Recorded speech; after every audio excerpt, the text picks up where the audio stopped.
¿Cómo les va, mis queridos amigos? En el día de hoy vamos a hablar de ésteres.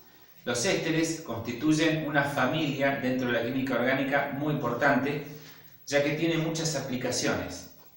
Bien, los ésteres están formados básicamente por un ácido y un alcohol.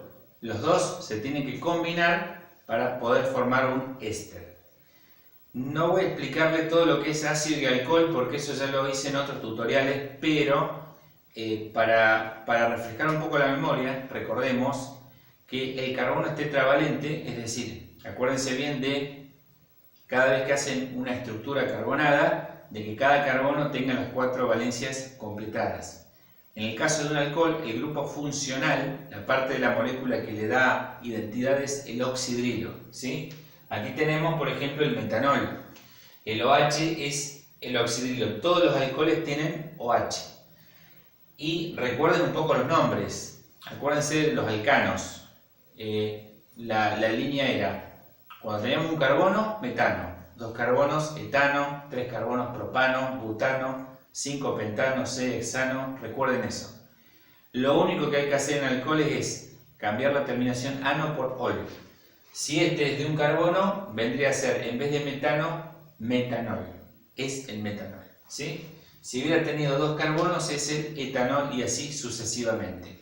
En el caso de los ácidos tienen el grupo funcional OH también, pero aparte tienen el grupo funcional carbonilo, que es un oxígeno unido a un carbono mediante el doble enlace. Ese carbono es un carbono del extremo, carbono primario, ¿sí? Que son aquellos que están unidos nada más que a un solo carbono.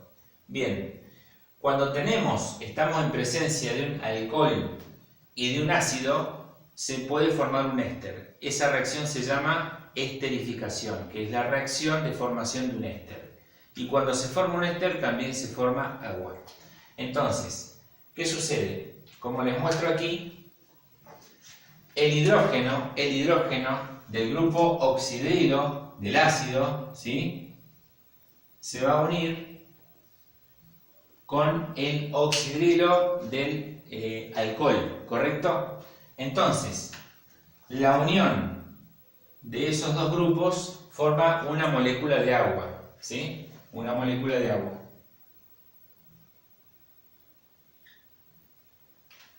Bien, y vamos a lo más importante, ¿cómo se forma el éster? El éster va a ser la unión entre estas dos moléculas, pero ya sin este hidrógeno y sin este oxidrilo. Quiere decir que esta parte va a quedar intacta, que es el esqueleto del ácido. Vamos a tener 2 carbonos, ¿correcto? El grupo carbonilo queda intacto, eso es muy importante que lo sepan. Después este oxígeno también es parte del ácido y va a constituir el puente de oxígeno, porque después de ese oxígeno se engancha la parte carbonada del alcohol, que en este caso es muy corta, es de un solo carbono.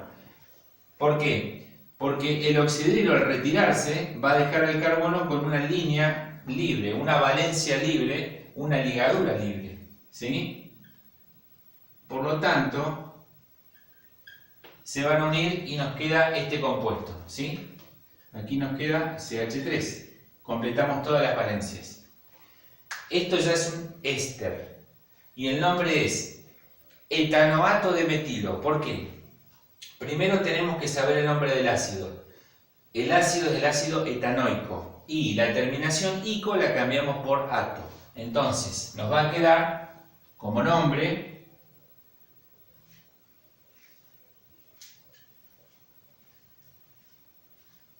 etanoato de metilo. ¿Por qué metilo? Metilo viene del nombre del alcohol, es decir, el primer nombre viene del ácido, cambiando el ico por el ato, y el segundo nombre es el radical del alcohol. Recordemos que muchas veces se le dice el nombre grupos alquílicos. Alquílicos son los grupos de cadenas carbonadas, ¿sí? En este caso, el radical del alcohol, el alquilo, sería el metilo. ¿Qué pasa si hubiera sido de 2 carbonos? Un alcohol, en vez de metanol, hubiera sido etanol, nos hubiera quedado etanoato de etilo. Si hubiera sido de 3 carbonos, etanoato de propilo. Es decir, podemos ir variando la cantidad de carbonos tanto en el alcohol como en el ácido, pero la mecánica es la misma. Ustedes lo primero que se tienen que dar cuenta es quién es el portador del ácido, ¿sí? Fíjense que aquí, porque en muchos ejercicios no le van a dar la reacción, directamente les dan la molécula, nos dan la molécula escrita de un éster, y ustedes tienen que saber dos cosas. Primero, saber si es un éster. ¿Cómo identificamos un éster? Es dos cadenas de carbonos, independientemente de la longitud, pero hay un puente oxígeno que une esas dos cadenas y también un radical carbonilo, un grupo funcional carbonilo. Eso es un éster. Y después se tienen que dar cuenta cuál de las dos cadenas de carbonos porta la unión doble con el oxígeno. En este caso es la cadena de dos carbonos. Por lo tanto, primero nombramos esta cadena como etanoato y después recién esta otra. Sepárenlas, ¿sí? O sea, identifiquen quién es el portador del carbono con doble oxígeno y esa cadena va a ser la cadena del ácido. Por lo tanto, es la primera que se nombra. Espero que les haya quedado claro ese punto. Bien. Como les decía, a veces nos podemos confundir con algunos nombres, ¿sí? En este caso fue etanoato de metilo, pero podría haber sido metanoato de etilo, al revés. ¿Qué quiere decir eso? Quiere decir que hubiéramos tenido un ácido de un carbono, ¿sí? Un carbono. Entonces esto lo borramos y nos queda más corto, ¿sí? Nos queda este carbono, 1, 2, 3 y un solo hidrógeno para completar las 4 valencias. Este es el ácido metanoico. Y en este lugar hubiéramos tenido dos carbonos, un alcohol con dos carbonos, ¿sí? Ponemos CH3, 1, 2, 3 y 4 valencias. Aquí tenemos un ácido de un carbono y un alcohol de dos carbonos, exactamente al revés de lo que teníamos antes. Antes teníamos etanoato de metilo y ahora va a ser metanoato de etilo, ¿sí? Bien, tenemos este oxígeno y este oxígeno se va a enganchar con esta cadena carbonada, que son de dos carbonos, ¿sí?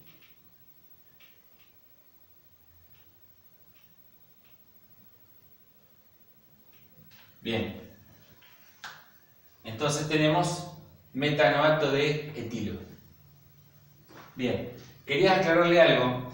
La reacción de esterificación es la que les dije, y para que se produzca no solamente tienen que estar las moléculas ahí una contra otra, sino que hay sustancias que ayudan a que esto se produzca.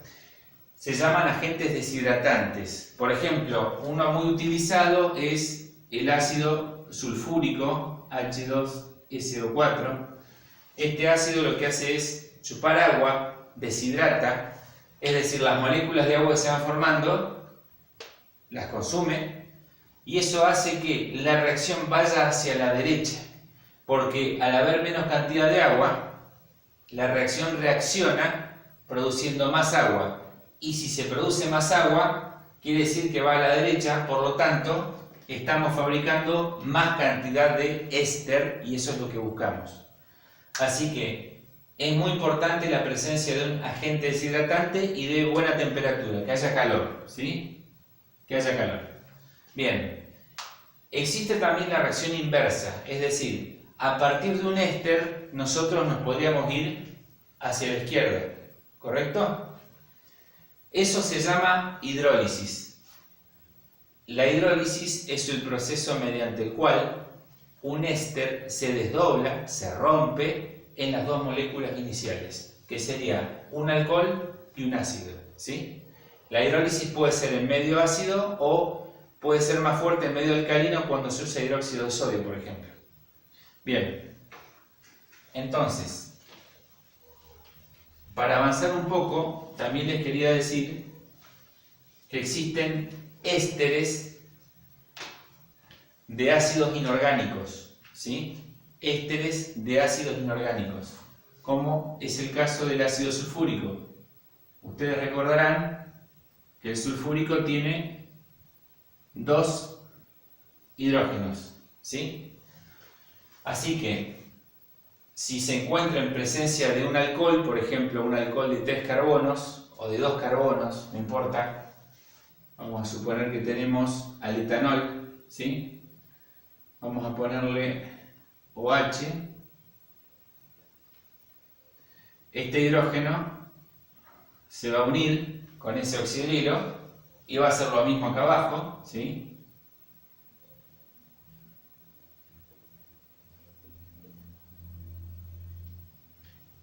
Acá nos va a quedar, bueno, CH3, CH2,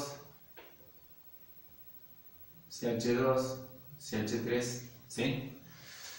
Entonces, al final de esto se van a formar 2 moléculas de agua y nos va a quedar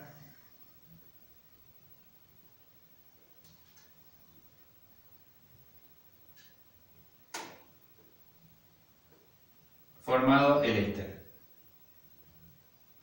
Este éster, como ustedes imaginarán, se llama primero, utilizando el nombre del ácido, el ácido sulfúrico sería sulfato de etilo,